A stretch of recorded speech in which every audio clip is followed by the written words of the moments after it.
Hi, everyone. Welcome to our information session with the Diplomat in Residence. Philip Egger is our Diplomat in Residence, and he has been our Diplomat in Residence since August 2011. He is currently working at Arizona State University. He's been a Foreign Service officer since 1980 and currently holds the rank of Minister Counselor. He's had a wide variety of assignments overseas and in the United States. His most recent overseas assignment was as the U.S. Consul General in Rome, Italy. Previous to that, in 2007, he served as the team leader for the Provincial Reconstruction Team in Iraq and as the senior American officer to the Italian-led PRT in the Dakar province. Before he was in Iraq, he was the political counselor at the U.S. Embassy in Buenos Aires, Argentina. And from 2000 to 2003, he served as the chief of consular services in Tijuana, Mexico. Overseas, he's also served in Venezuela, South Africa, Zambia, Bulgaria, Bosnia-Herzegovina, where he was the political advisor to the commanding general of the U.S. peacekeeping forces. He received a BA from Vanderbilt University and an MS from the National Defense University's Industrial College of the Armed Forces. Welcome, Mr. Egger.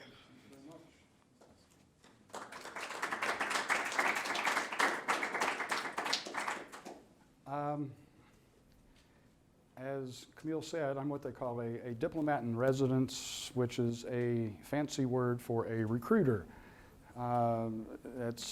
We have about 15 or 16 of these positions around the country. They're based on university campuses around the country, but we don't exclusively do outreach and recruiting in a university setting.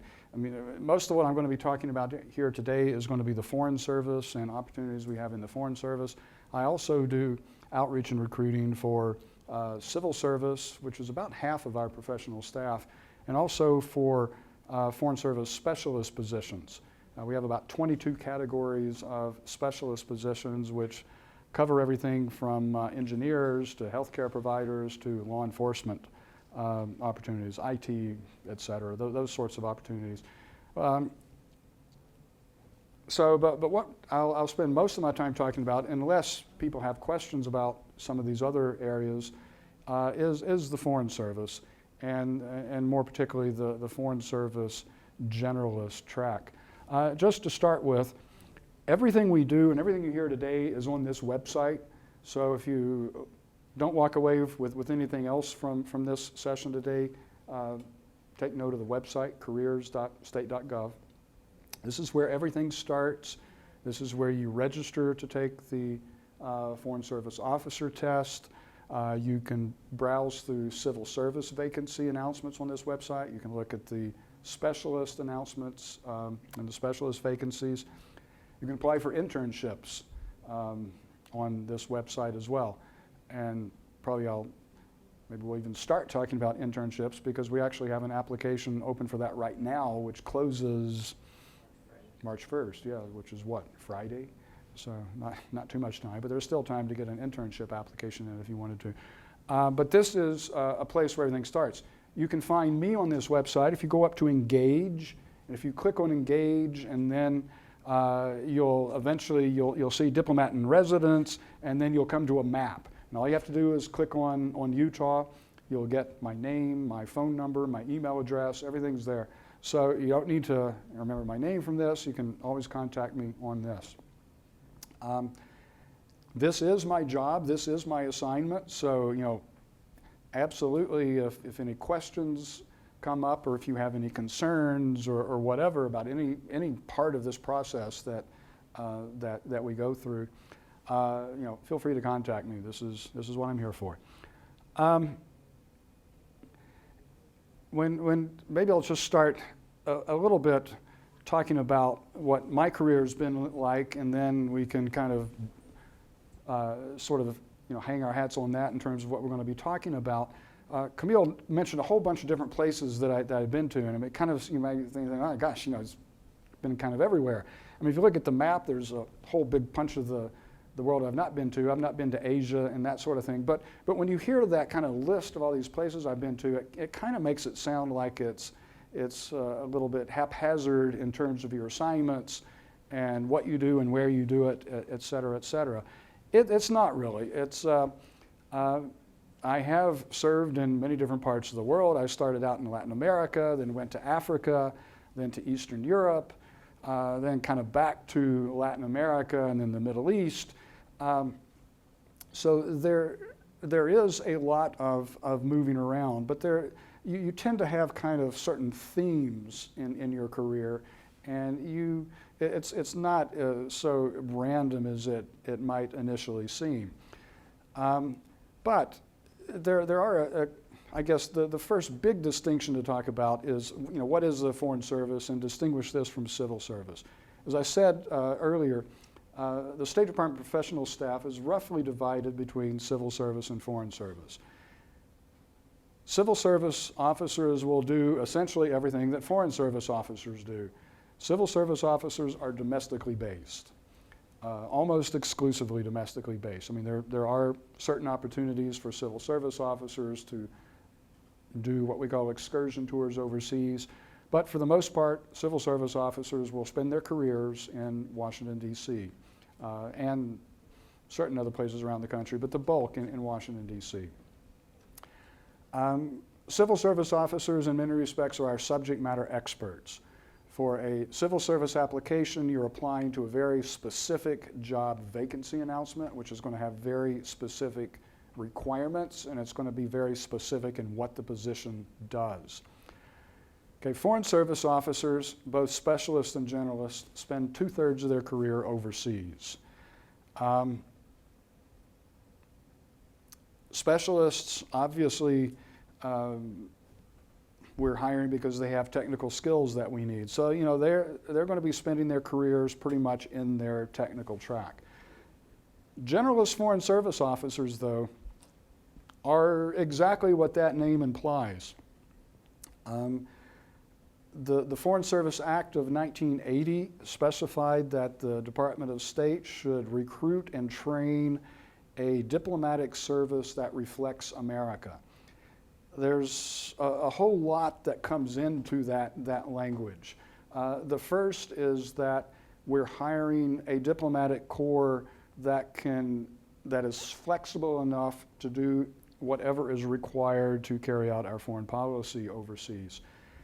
The second part of that is the reflecting of America, in that we seek a very broad diversity in our diplomatic corps. And the way we define diversity is very broad. We are in fact talking of ethnic and gender diversity in the Foreign Service, but we're also talking about geographic diversity. Many, many years ago, and it has actually been many years ago since this has been true, but even though there's still a perception in many quarters that it still exists, that Foreign Service officers come from a handful of elite schools on the East Coast. In fact, we have Foreign Service officers now from every state in the Union, representing something like 230 universities now. So geographic diversity, educational diversity, background diversity are all things that we look for in the Foreign Service Corps. You might ask, well, why do we do this? Well, again, because the issues that we face overseas are so diverse. We have a large bureau in the State Department which deals with the foreign policy aspects of global health issues, HIV/AIDS, malaria, et cetera, et cetera. We need people with experience in these backgrounds to be able to carry out our mission overseas. Okay. Other big distinction between Foreign Service officers and civil service: Foreign Service officers change their assignments every 2 to 3 years. I said you spend 2/3 of your career overseas, but in addition to spending it largely overseas, you're also moving around on a pretty frequent basis. Three conditions of employment in the Foreign Service. The first, and probably the most well-known, is worldwide availability. Every Foreign Service officer coming in agrees and actually signs a written statement that they are available for worldwide service. Second condition of employment is service in any functional assignment. So even if the assignment that you are being asked to do is not your primary skill code, I mean, as a condition of service, you agree that you will do this assignment. Again, we're generalist officers. Third condition of employment for the Foreign Service is public support of official policy. We have mechanisms within the State Department for officers to express their dissent to policy or policy actions, but in public you are committed to official support of U.S. policy.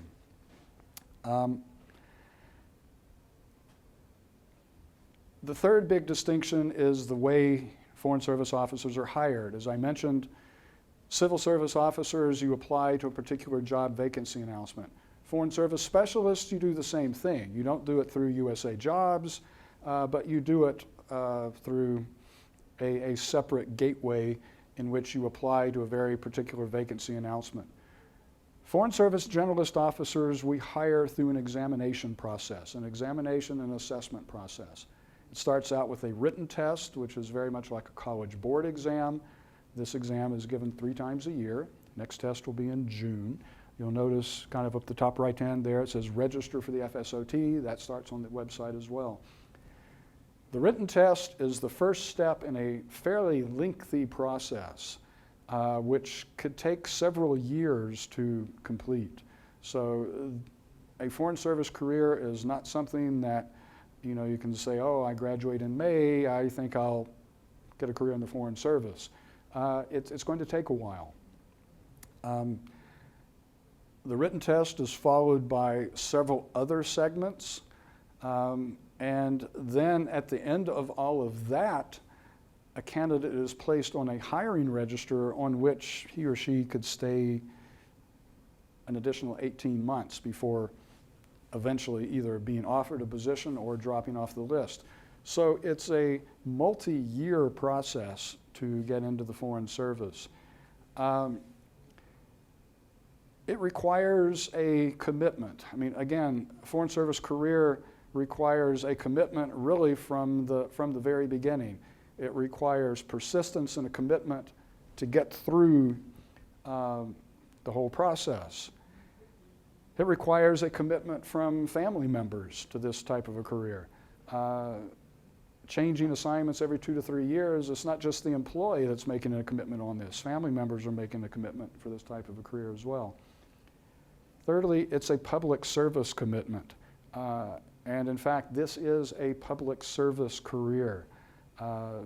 This is not a career that you're going to get wealthy off of.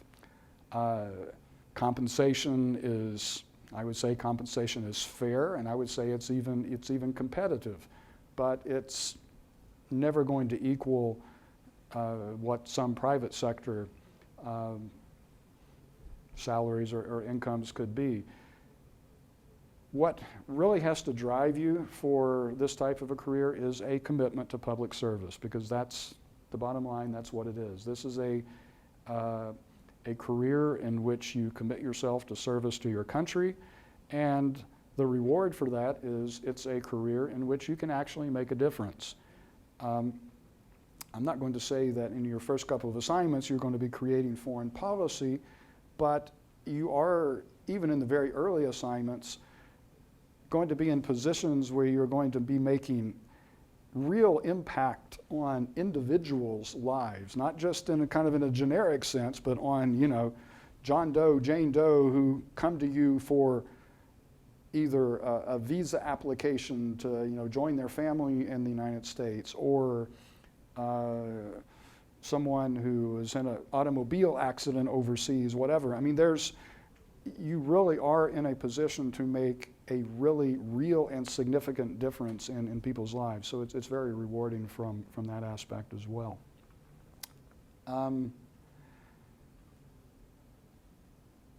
Let me just talk a little bit about internships, and then I want to just I can always continue talking, but I want to let people sort of do a back and forth here. Just internships I want to talk a little bit about this because it can be confusing. In the federal government now, there is something called the Pathways Program. And this is not just the State Department, this is the entire federal government. And it's sort of an umbrella for student programs in the federal government. And there are internships in Pathways. There are other portions of Pathways. But there are also Pathways internships. These are not to be confused with the State Department's student internships. Pathways internships are paid civil service positions, which you apply for on USA Jobs. Our student internships are 10-week unpaid internships. So essentially they're 10-week volunteer opportunities is really what they amount to. You actually make the application on USA Jobs, but it's not a civil service position, it's not a Pathways position. These internships are basically recruiting tools for us so students can see what it's like to work in an embassy overseas or in the State Department in Washington. As I said at the very beginning, we're now accepting applications until I think Friday, March 1, for the fall semester. So in other words, people going into summer internships this coming summer actually made their applications last October. And that's kind of how the cycles work. During the summer, in around June or July, we'll be taking applications for the spring semester of the next academic year. And then in this coming fall semester, we'll be taking applications for summer of 2014. So keep in mind for our internships, there's this 6 or 8 month lead time on the application. Reason for that is you have to get a security clearance to do the internship, and that we have to allow time for that to take place. Again, the internships run in the cycles, the semester, fall, spring, summer cycles. There are a lot of these internships. There's about 1,000 of them in each cycle. During the summer, we obviously get a lot more applications than we do in the other 2 semesters, so keep that in mind if you're interested for one of these programs. The competition is not as intense for the fall and spring semesters. Again, an important distinction between these and Pathways internship is there is no follow-on to these internships. There's no technical connection to this and a career in the Foreign Service or the State Department. They are a good experience, though. In fact, they're great experience if you do one of these. And I think they certainly are helpful to candidates if they enter into this assessment process that we talked about. But there's no technical connection to them as there is with Pathways internships. Let me pause there for just a second and let people, if people have questions on anything that I've talked about or even that I've not talked about, and then we'll kind of move on from that. Yeah? I know when you're filling out the internship application, there's not a spot for letters of recommendation. I was just wondering if that's helpful at all, or what you would recommend for that, or even if it is helpful, how you would go about sending those in. They do ask for references on the application, don't they? But not letters of recommendation. You know, this is a very decentralized selection process. I mean, you submit the application to USA Jobs, but then what happens is when the deadline is over, they pull all these off and they basically divvy them out according to the bureaus you selected. When you fill out an application for the internship, you select 2 bureaus or offices that you'd like to intern for. These applications then go to the intern coordinator for that office or embassy, and it depends on them individually as to how they do this. Some will phone you up and talk to you over the phone. Others just make a selection based on your application. So there's no way to get, I think, really a letter of recommendation actually physically into this. Now, they might phone up one of the references. That's possible, but yeah. Anybody else? Any yeah? So for the medical clearance, I've heard that that's pretty rigorous. Could you talk a little bit more about some of the requirements?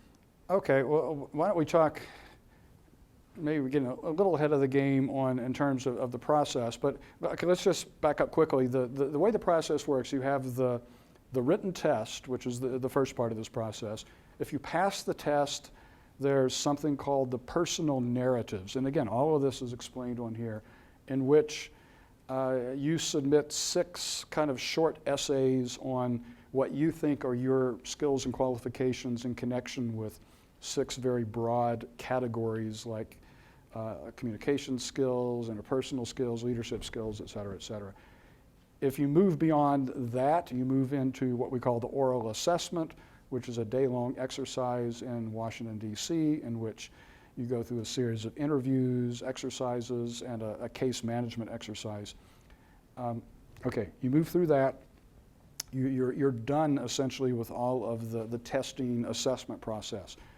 You then enter what is actually the most time-consuming part of the whole process, which is the security background investigation, the medical exam, and other administrative processing. Okay, what are they doing in each of these sections? Okay, the background investigation, all Foreign Service officers must be able to obtain and maintain a top secret security clearance. They do what is called a full field investigation. You fill out a rather lengthy series of forms. Most of it's done online now, listing all the places you've lived, places you've worked, et cetera, et cetera, et cetera. They literally go out and check up on everything you put on this application. They check on places you've lived. They talk to people. They talk to neighbors. They really do a full field background investigation to determine whether or not you're eligible for a security clearance. Now, just on that, there is, sometimes I get questions that say, well, I mean, a relatively common concern is, okay, I have a DUI conviction. Does that mean I'm not going to be able to get a security clearance? No, not necessarily. Will they take that into account? Yes, absolutely. I mean, they will be looking at everything.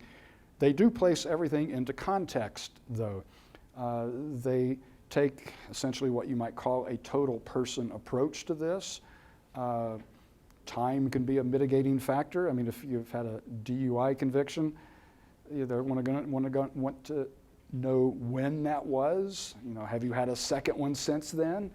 Et cetera, et cetera. You know, how long ago was it?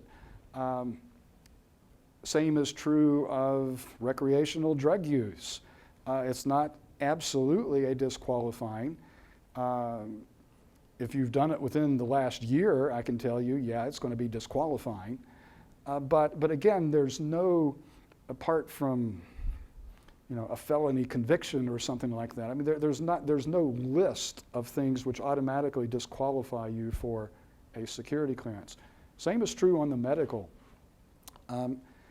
This is not. I mean, there's no PT test involved in this. I mean, this what they're looking for in the medical exam is whether or not an individual can safely maintain their, well, 2 things, that they can safely maintain their health anywhere in the world, and secondly, that they are available for worldwide assignment.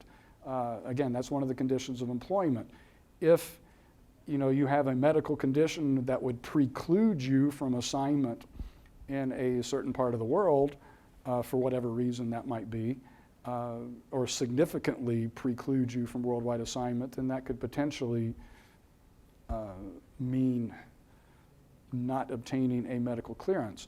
But there's no, again, like the security clearance, there's no list of things that would automatically disqualify a person from a medical clearance.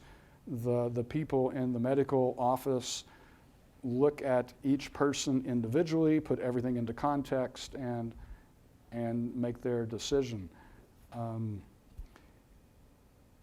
Again, that's not a clear answer to your question maybe, but only the people in the medical office can make that decision on medical clearances. But again, there's no list of any things that are automatically disqualifying for either medical or background investigation. Yes, sir. Two questions. First, how often can you take the test? Mm-hmm. And then secondly, at what point should you begin the application process versus like when you want to begin work? Right. Okay, you can take the test once a year. So the test is given 3 times a year. You can take the test once a year. So if you took the test in February, you would have to wait until next February to take it again. You couldn't take it in June. When should you take the test? If you're an undergraduate student, I typically recommend people wait until their senior year to take the test. You can take it earlier. I mean, I think the only requirement is that you have to be, I think it's 20 years old. Does anybody remember that? When you sign up to take the test. So, I mean, it's, some people, the test is free, by the way. I mean, there's no charge for taking the test. So, I mean, I think a lot of people take the test just to get experience taking the test, and there's nothing wrong with that. I think the difficulty in that maybe comes in that, you know, there's a reasonable chance that you're going to pass the test when you take it. I mean, the test is a College Board type of exam. I mean, it's not rocket science. I mean, it's not an easy exam, but on the other hand, I think probably most of you in here would have a good shot at passing the test if you took it. If you take it too early, you kind of put yourself into a quandary here in terms of that time frame I was talking about, and you know, in relation to your academic program, but also secondly, as a younger undergraduate, you're less competitive in the subsequent stages of the process, both at the personal narratives and particularly in the oral assessment, because in those segments, they're less interested in sort of how smart you are in terms of what you know and don't know type of things. They're looking for different things. They're trying to gauge your potential for a successful career. They're trying to see how you how you work with other people, how you react to certain scenarios that they place you in. And basically, the more life experience you have, the more competitive you are in those things. So, I mean, generally speaking, I would say wait until your senior year to take the test. Yeah? Just a follow-up question. So if I want to go to grad school, Right. depending on when I get out of the Army, Mm-hmm. like how soon would I want to, like years before? Yeah, I mean, I think, you know, keep in mind kind of the 1.5 to 2 years that this thing takes. I mean, that's a good rule of thumb.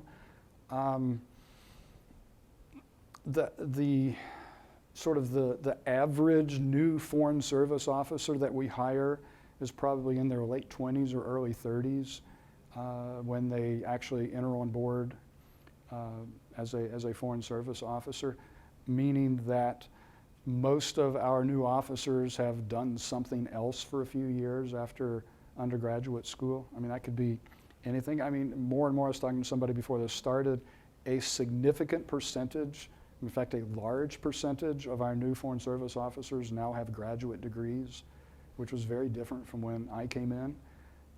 But, you know, fully 3/4 of new Foreign Service officers have above a bachelor's degree. So, yeah, I mean, all of that experience helps. We get a lot of people coming in after military service. We get a lot of people coming in after Peace Corps service. I mean, again, all of these things tend to make you more competitive in the oral assessment process.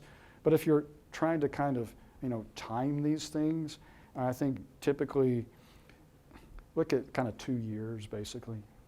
Because even once you're through all of the assessment administrative process, it's not likely, or it's not common that you're immediately going to be hired. You're probably going to sit on the wait list for a little bit as well. So for planning purposes, I kind of plan on 2 years. Okay. Yeah, yeah, right. I was just saying thank you. Oh, the other thing. I was going to ask, can you viably, like, practically raise a family when you're abroad? Yeah, Yeah. absolutely. Now, again, as I said, you know, at the very beginning, this is a career choice for the whole family. I mean, everybody's got to buy into this to make it work. I mean, clearly. I mean, if your spouse or your kids, hate the process of, lifting up and moving someplace else, no, it's not going to work. But, assuming that the family looks on this as, an opportunity for, excitement, personal growth, everything else, yeah, I mean, absolutely it can work. Now, the State Department bureaucratically is a lot more cognizant of the needs of family members, again, than it was when I came in. There's a structured program for family support overseas. There's certainly the department attempts to provide employment opportunities for family members, adult family members overseas. It can't be guaranteed, but they'll make that effort to do that. Education for dependent children overseas is, I think, quite good. It's fully paid for, by the way, when you're overseas.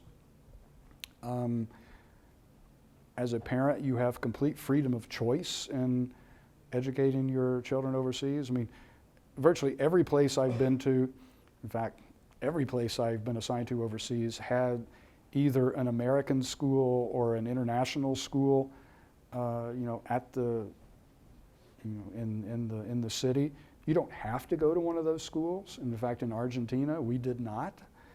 We started out in kind of what you call the American school and didn't like it for various reasons.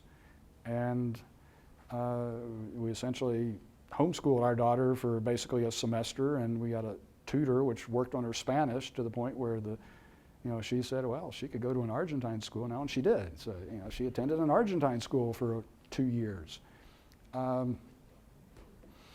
So, I mean, it's absolutely, you can have a very successful family life overseas, but it takes work from everybody. Yeah. Kind of along with that question, what was like the time range for your foreign assignments? Like, what was the shortest assignment you had and the longest? Yeah. The default overseas assignment is 3 years. That would be for a non-hardship assignment overseas. It's a 3-year assignment. The default Washington assignment is a 2-year assignment. Assignments can vary. The short assignments, like 12 months. In some cases, you could spend longer than 3 years, although the way the rules are set up right now, you can't extend beyond 3 years in a non-hardship post. So typically you'd be looking to changing your post and location every 2 to 3 years. I mean, the shortest assignment, I've had a couple of 1-year assignments. Iraq was a 1-year assignment. Bosnia was a 1-year assignment, but those were both unaccompanied assignments. Just a quick word on that. I mean, we do have, obviously, certain places where family members are not permitted to go.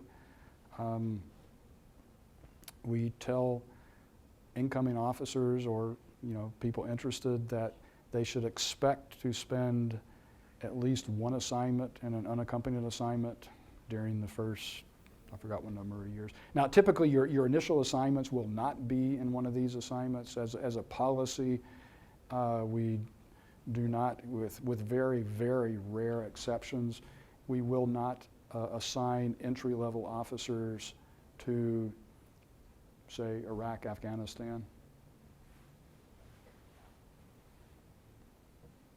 But it happens, yeah. I'm just wondering, could you describe, like, I don't want to say an average day on the job because I'm sure every day was really different. Yeah. What exactly did you do as a Foreign Service officer? Okay, let me start this maybe by describing what an entry-level, I can pretty much tell you what an entry-level officer would do kind of on a typical basis. It gets a little more mushy after that, as you can probably guess. Okay, all new Foreign Service officers start their careers in something called the A100 class. This is an orientation class which lasts for about 5 or 6 weeks. During that class, you get your first assignment. Your first assignment is a directed assignment. You have no input into this. Let's say there are 30 people in your A100 class about halfway through the course. someone's going to come in from entry-level personnel with a list of 30 assignments. Okay, you're going to get one of those 30 assignments.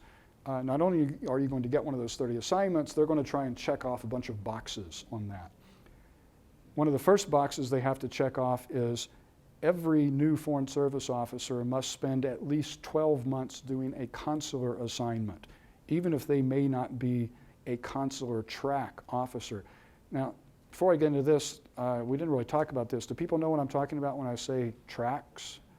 Okay, within the Generalist Foreign Service Corps, there are 5 sort of skill codes, primary skill codes, and every Generalist officer has a primary skill code. The website refers to it as a career track. I prefer to think of it as a skill code because career track makes it sound like that's all you're ever going to do, which is not the case. But the 5 tracks are consular, political, economic, management, and public diplomacy. Okay, and you actually, when you register to take the test, you select one of those tracks that you want to be considered for. Test is the same, it doesn't change. In the subsequent parts of the process, it does come into play. But let's say, regardless of what your track is when you're hired, you have to spend at least 1 year doing consular work in one of your first 2 assignments. Typically, everyone gets a consular assignment their first tour. So that checks off one of the boxes. Second box they want to check off is language probation, to get you off of language probation, to be precise. You don't need to know a foreign language to be hired into the Foreign Service. It becomes a requirement to stay in the Foreign Service. You have to pass a language test.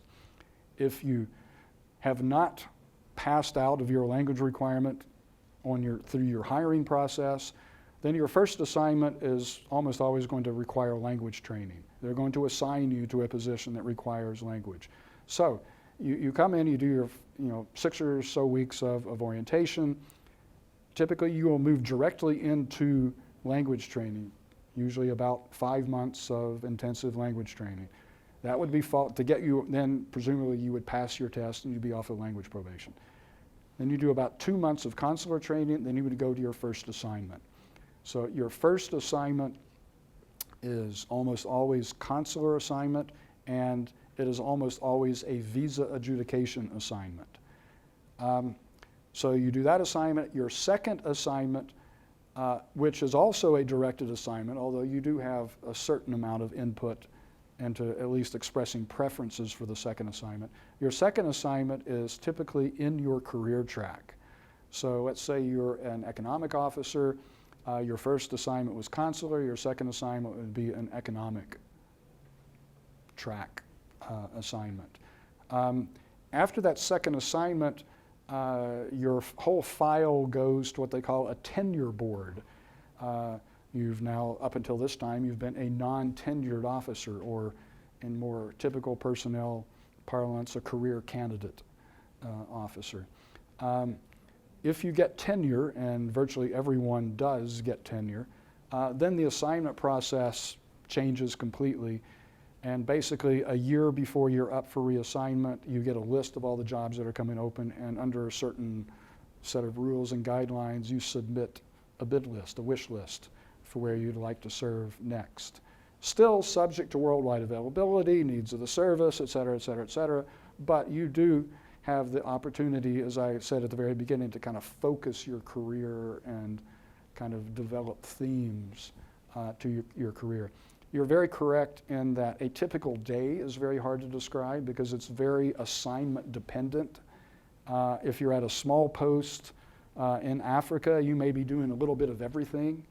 If you're at a large embassy in Western Europe or Tokyo or whatever, you could have a very narrowly defined portfolio. So again, it's hard to give a typical day.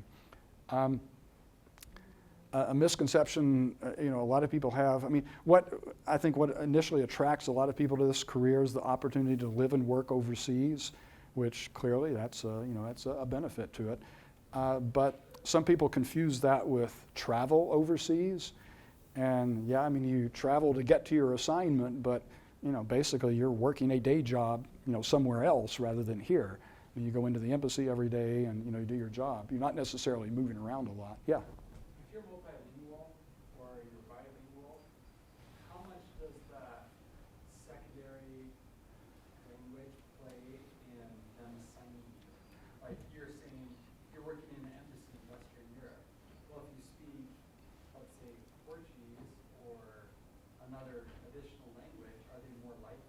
No, no. In fact, I mean, everybody is replete with stories of people coming in, fluent in Russian, and their first assignment is language training in Spanish for Mexico City. So, I mean, it's needs of the service. Now, there are exceptions to that. The website you can go into and read about it for certain very hard languages, critical languages. There's about 8 of them that if you really are at a high level of fluency, in which they will kind of guarantee you assignments in those countries. But that's typically not the way it works now. Yeah. It does benefit you in the selection process. Yeah, well, yeah, it does. I mean, knowing a foreign language helps, yes. You have to pass through the exam process, but once you've passed all the exams, if you speak a foreign language, they'll give you a test, and you get bonus points. It's the same point, in fact, in which veterans' preference points are applied. Yeah. I know that you can't go into specifics about salary, but what are the ranges? Yeah. All generalist foreign service officers come in at the entry level. So it doesn't matter how much experience or education you have, you still come in at an entry level, which is different from civil service and specialists, by the way. But within that entry level range, there's just quite a difference. The minimum starting salary for a new generalist officer would be, I don't know, $44,000, $45,000. The maximum would be $77,000, $78,000. So there's quite a What plays into that difference? education level, work experience. I mean, it's a kind of a complicated algorithm they run it through. They try not to make a person take a pay cut to come into the Foreign Service. If they're working someplace else, so they try to at least match that salary. And obviously there's a limit to what they can match, but remember, overseas there are additional benefits. Overseas, there's free housing is the biggest one. Free educational benefits for children. Now, sometimes I get asked, what about taxes overseas? Well, you're considered U.S.-based for taxes. So in other words, you're still liable to federal and state income taxes overseas. You do not get that, what's it called, the earned income, foreign overseas earned income credit that someone in the private sector working overseas gets to do things with whatever amount of money it is now. But they are responsible for, if they get housing included in their salary overseas, that's considered a taxable item for those people, whereas for foreign service officers, it's not. So it kind of washes out. Yes, sir. So what would you say is the best way to prepare for the written exam? Yeah, good question. Again, this is a standardized test. It's got 3 multiple choice sections and a written essay section, and it's a general knowledge test. It's very vague, yeah. There is a study guide that you can order when you register for the test. Like in all of these types of tests, I think it is helpful to be familiar with the format. So I think study guides help to that degree so that you know the types of questions you're going to be asked and you understand the rules of the test. And particularly there's one of the 3 multiple choice sections is kind of odd. It's what they call a biographic assessment. It's a non-cognitive section. And if you're not anticipating this type of questions, it could kind of throw you. So I think, reading, if you don't want to buy the study guide on the website, there are sample questions that you can go through. Now, for the general knowledge part of it, again, you can't really cram for this kind of a test, but keeping up with sort of the standard response to that is reading magazines like The Economist or the Wall Street Journal, the New York Times, whatever, just broadly based publications. The general knowledge section could be on anything. It could be on literature, it could be on culture, it could be on history. I mean, can't really study for it. Is mathematics included? No. Well, not computational mathematics. I mean, in terms of, economic theory and that kind of stuff and graphs, you could run into that kind of stuff. But, figuring out functional equations or stuff now. There's definitely arithmetic. Like, you went to college, you can do it. It's not hard arithmetic. Yeah. Otherwise, most of my colleagues never would have passed, including me. Anybody else? Okay, again, thank you all for coming. Again, if anybody has questions, you can reach me by just clicking on Engage and finding the map. And that's a good preparation for the test, is finding Utah and just hit it and let me know. Thanks all for coming.